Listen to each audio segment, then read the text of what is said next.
तो welcome back. आज हम स्टार्ट करने लगे हैं एक्सरसाइज 7B और 7B का क्वेश्चन नंबर 1 करने लगे हैं।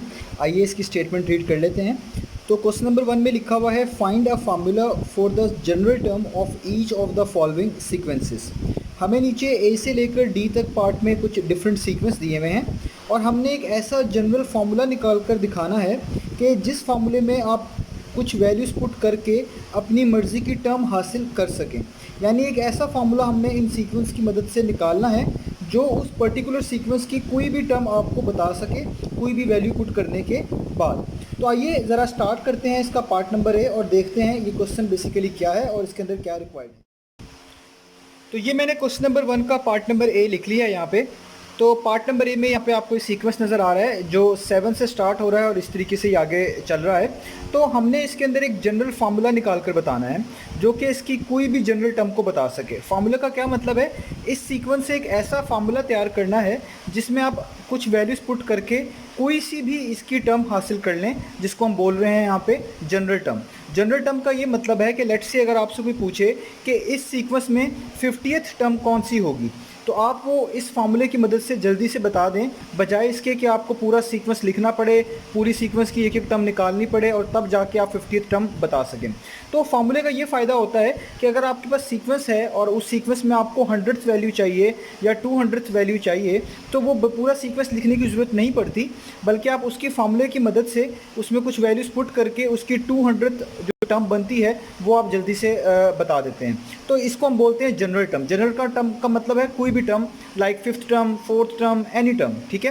तो हमने इस सीक्वेंस को देख के ऐसा फार्मूला जनरेट करना है जिसकी मदद से, उस फार्मूले की मदद से हम इस सीक्वेंस में अपनी मर्ज़ी की कोई सी भी टर्म निकाल सके जिसको वो बोल रहे हैं जनरल टर्म। तो आइए स्टार्ट करते हैं। तो इस क्वेश्चन को स्टार्ट करने से पहले एक चीज़ बड़ी इंपॉर्टेंट है, आपको पता होना चाहिए हम इनको रिप्रेजेंट किस तरह करेंगे। मैं यहाँ पे ये सीक्वेंस एक बार लिख देता हूँ। लेट्स से ये 7 से स्टार्ट हो रहा है, 7, 13, 19, 25, 31 और ये इस तरह ही आगे चलता जा रहा है। तो इस 7 को मैं बोलूँगा T1। T1 का मतलब होता है टर्म नंबर 1, पहली टर्म, ठीक है। 13 को बोलूँगा T2, टर्म नंबर 2। 19 को बोलूँगा T3, टर्म नंबर 3 और इसको बोलूँगा T4 यानी टर्म नंबर 4 और इसी तरीके से इसको बोलूँगा T5 यानी टर्म नंबर 5 और इसी तरीके से यहाँ पे बहुत सारी टर्म आती जाएंगी। तो कहीं जाके कोई nth टर्म होगी। nth टर्म का मतलब है इस n की जगह पे वैल्यूज़ चेंज होती जाएंगी। जिस तरह यहाँ पे 4 थी, 5 हुई, 6 हुई, 7 हुई, तो कोई सी भी टर्म का नाम मैं बोल रहा हूँ Tn हो सकता है। अगर आपसे कोई पूछे 8वीं टर्म क्या होगी तो आप यहाँ पे लिखेंगे T8। आपसे कोई पूछेंगे 9th टर्म क्या होगी, आप यहाँ पे लिखेंगे T9। तो ये आपको जनरल सीक्वेंस आना चाहिए, जनरल रिप्रेजेंटेशन आनी चाहिए। अब फार्मूला कैसे बनाना है, आपने सबसे पहले जो भी सीक्वेंस दिया हुआ है इसका कॉमन डिफरेंस निकाल लेना है। कॉमन डिफरेंस क्या होता है, नेक्स्ट वैल्यू में से प्रीवियस वैल्यू को माइनस कर दें तो वो उसका कॉमन डिफरेंस होता है। तो आइए ज़रा निकाल लेते हैं यहाँ पे। तो मैं यहाँ पे सबसे पहले कॉमन डिफरेंस निकाल रहा हूँ। तो कॉमन डिफरेंस क्या होगा, नेक्स्ट वैल्यू में से प्रीवियस वैल्यू को माइनस कर दें। तो 13 - 7, 13 - 7, तो 13 - 7 कितना आता है आपके पास, ये आता है 6।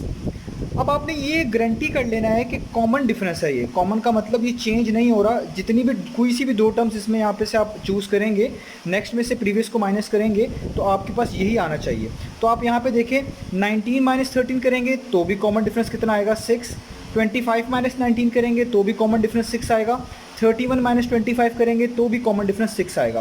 तो इसका मतलब है कॉमन डिफरेंस सेम है, इसलिए इसको हम कॉमन डिफरेंस बोल रहे होते हैं क्योंकि ये सेम होता है, कॉमन होता है, इसमें चेंज नहीं आ रही होती। तो ये आपने गारंटी कर लेना है, क्योंकि अगर डिफरेंस चेंज हो रहा हुआ तो तब आपको टेक्निक थोड़ी सी चेंज करनी पड़ेगी। ये अभी क्वेश्चन हम उस लिहाज से डील कर रहे हैं कि इसमें कॉमन डिफरेंस चेंज नहीं हो रहा। तो जब आपने कॉमन डिफरेंस आपको पता चल जाएगा तो आपने एक जनरल टर्म लिखनी है। तो वो जनरल टर्म का फार्मूला आपने इस तरीके से बनाना है, वो है Tn is equal to 6n plus और आगे एक बॉक्स। इस बॉक्स का भी नहीं पता, हम इसमें अभी कुछ भी नहीं पुट कर सकते। इसको मैं बोलूँगा जनरल टर्म। क्या बोलूँगा, जनरल टर्म। ये बेसिकली एक फार्मूला ही है जो आप बना रहे हैं जिसको हम लिख रहे हैं Tn। Tn का मतलब कोई भी टर्म, nth टर्म का मतलब है यहाँ पे कुछ भी वैल्यू आ सकती है, 4, 5, 6, कोई भी आप वैल्यू पॉजिटिव पूरी यहाँ पे पुट करें तो वो आपको टर्म नंबर के लिहाज से वो टर्म बता देगी। तो जो आपके पास कॉमन डिफरेंस आएगा वो आपने n के साथ लिखना है। जिस तरह यहाँ पे 6 आया तो मैंने लिखा है 6n, आगे प्लस का साइन डाल देना है और एक बॉक्स बना देना है। बॉक्स का मतलब है यहाँ पे भी क्या वैल्यू आनी है वो भी हमें गारंटी करनी है, और यहाँ पे tn हमेशा लिखना है। तो ये चीज़ ऐसे ही रहा करेगी। अगर यहाँ पे 5 आएगा तो आप यहाँ पे लिखेंगे 5n, अगर यहाँ पे 4 आएगा आप यहाँ पे लिखेंगे 4n, यहाँ पे tn ही रहेगा। अब ये वैल्यू निकालने के लिए मुझे इस टर्म से पीछे वाली एक टर्म चाहिए होगी। अब ये है टर्म नंबर 1, इससे पीछे एक टर्म होगी जिसका नाम होगा टर्म नंबर 0। इसको 0 पढ़ लें या नॉट पढ़ें, ज़्यादातर इसको टी नॉट पढ़ा जाता है। टी नॉट का मतलब है बिल्कुल फर्स्ट टर्म। यहाँ से आपको लग रहा है ये फर्स्ट टर्म है, लेकिन अगर मैं इससे भी पिछली टर्म निकालूंगा तो जाहिर बात है फर्स्ट टर्म हम इसको कंसिडर करेंगे, जिसको बोलते हैं टी नॉट या T0 आप फिलहाल पढ़ लें। तो ये पहली टर्म से भी पिछली टर्म होगी। अब ये टी नॉट निकालना क्यों ज़रूरी है, क्योंकि इस टी नॉट की मदद से हम यहाँ पे बॉक्स में वो वैल्यू फिल करके इसका फार्मूला कंप्लीट किया करेंगे। तो अब हम क्या करेंगे, हम यहाँ पे लिखेंगे the term before T1 is equal to T naught, कि T1 से पहली वाली टर्म का नाम है क्या है, टी नॉट। हम ये फाइंड कर लेंगे, और इसको फाइंड करने का क्या तरीका होगा कि जो आपके पास यहाँ पे टर्म गिवन है फर्स्ट वाली टर्म यानी 7, उसको आप लिखेंगे और उसमें से माइनस कर देंगे कॉमन डिफरेंस। कॉमन डिफरेंस कितना है 6, तो 7 - 6 कितना आ जाएगा 1। इसका मतलब ये टी नॉट कितनी बनती है, ये आपके पास बनती है 1। जब आप ये वैल्यू निकाल लेंगे तो याद रहे ये वाली ही वैल्यू इस बॉक्स में लिखनी है और ये इसका फार्मूला कंप्लीट करेगी। तो हमारे पास जो जनरल टर्म का फार्मूला आएगा वो आएगा Tn is equal to 6n plus, और ये जो वैल्यू आपने निकाली होगी यहाँ पे वो आपने यहाँ पे लिखनी है +1। तो ये हमारे पास जनरल फार्मूला बन गया जो हमें रिक्वायर्ड था। यही हमने निकाल कर बताना था कि कौन सा जनरल फार्मूला निकाला जा सकता है इस सीक्वेंस के लिए जो इसकी जनरल टर्म को रिप्रेजेंट कर सके। तो कोई भी जनरल टर्म यानी n जो है उसका फार्मूला बनेगा 6n+1 इस पर्टिकुलर सीक्वेंस के लिए। अब ये वर्क किस तरह करता है, तो देखिए इस फार्मूले की मदद से आप इस सीक्वेंस की कोई भी वैल्यू बता सकते हैं। फॉर एग्जांपल आपसे कोई कहे कि आप इसकी थर्ड टर्म बताना चाहते हैं, आप इसकी कौन सी टर्म निकालना चाहते हैं T3। T3 का मतलब है थर्ड टर्म, तीसरी टर्म, यानी जो कि यहाँ पे क्या लिखी हुई है 19। आप ये निकालना चाहते हैं तो आप क्या लिखेंगे, यहाँ पे 3 लिखा हुआ है तो यहाँ पे n की जगह पे आप क्या पुट कर देंगे 3 पुट कर देंगे, तो ये हो जाएगा 6।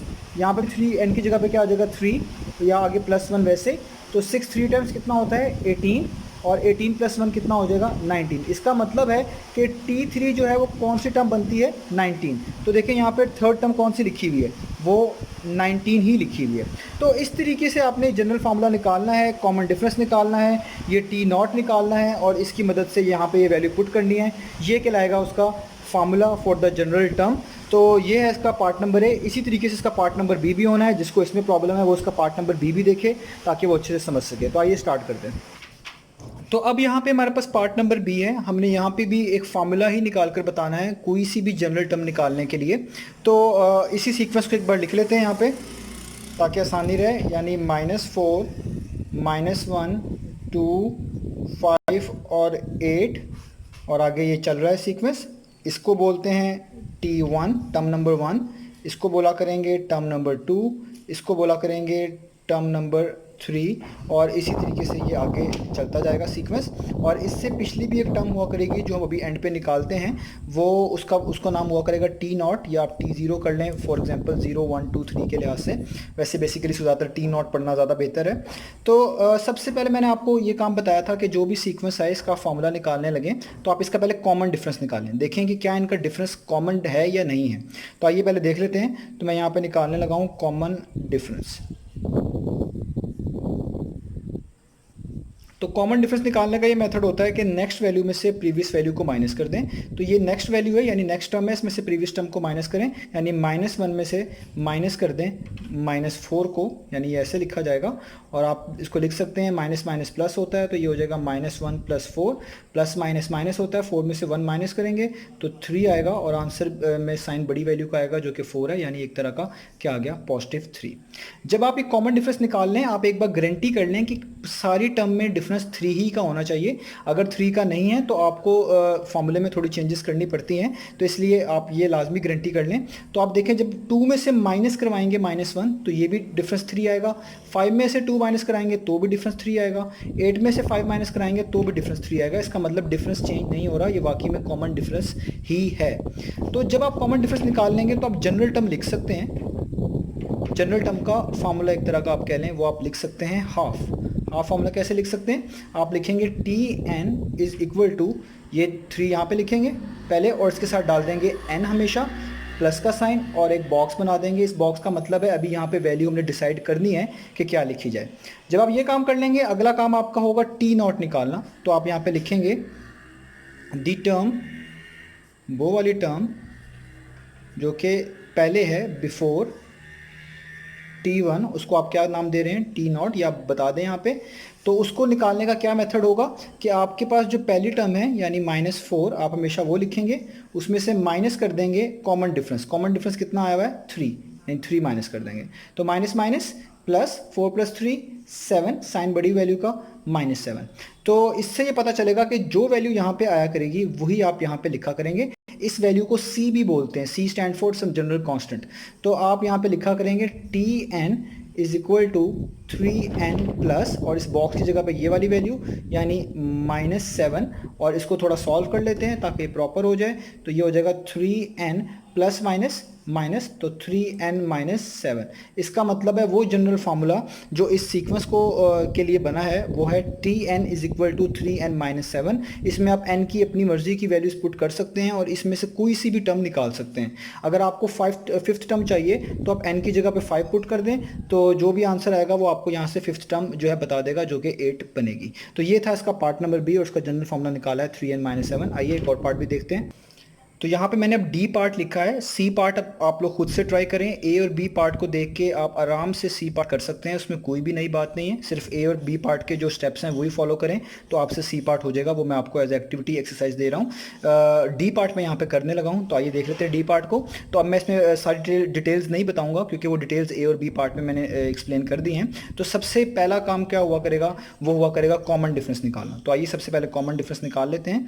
तो इस क्वेश्चन में मैं वो सारी डिटेल्स में नहीं जा रहा, उसके लिए आप ए और बी पार्ट को अच्छी तरह देख लें। तो कॉमन डिफरेंस निकालने का मतलब हुआ करेगा नेक्स्ट वैल्यू में से प्रीवियस वैल्यू को माइनस कर दें। नेक्स्ट है 11, तो उसमें से माइनस कर देंगे 14, तो प्लस माइनस माइनस, 14 में से 11 माइनस करेंगे तो 3 आएगा और साइन बड़ी वैल्यू का तो -3 आ गया। और ये गारंटी कर लें कि कॉमन डिफरेंस ही है। कॉमन का मतलब है सब में यही डिफरेंस होना चाहिए। तो आप देखें 8 - 11 करेंगे -3 आएगा, 5 - 8 करेंगे -3 आएगा, 2 - 5 करेंगे तो -3 ही आएगा आपके पास। ठीक है, तो ये आपके पास कॉमन डिफरेंस निकल आएगा। इसके अलावा अगला काम हुआ करेगा आपने टी नॉट निकालना है। तो उसके लिए आप लिखा करेंगे the term before T1 is equal to T naught. ठीक है, जो टर्म पहले है T1 से उसका नाम हम क्या दे रहे हैं, टी नॉट दे रहे हैं। और वो निकालने का क्या मेथड हुआ करेगा कि टर्म नंबर 1 यानी सबसे पहली टर्म को आप लिखें 14 और उसमें से माइनस करवा दें ये कॉमन डिफरेंस। तो ये कितना है -3, ये माइनस आप करवा दें। ठीक है, तो माइनस माइनस कितना हो जाएगा, वो हो जाएगा प्लस, तो 14 + 3 कितना हो जाएगा, वो हो जाएगा 17।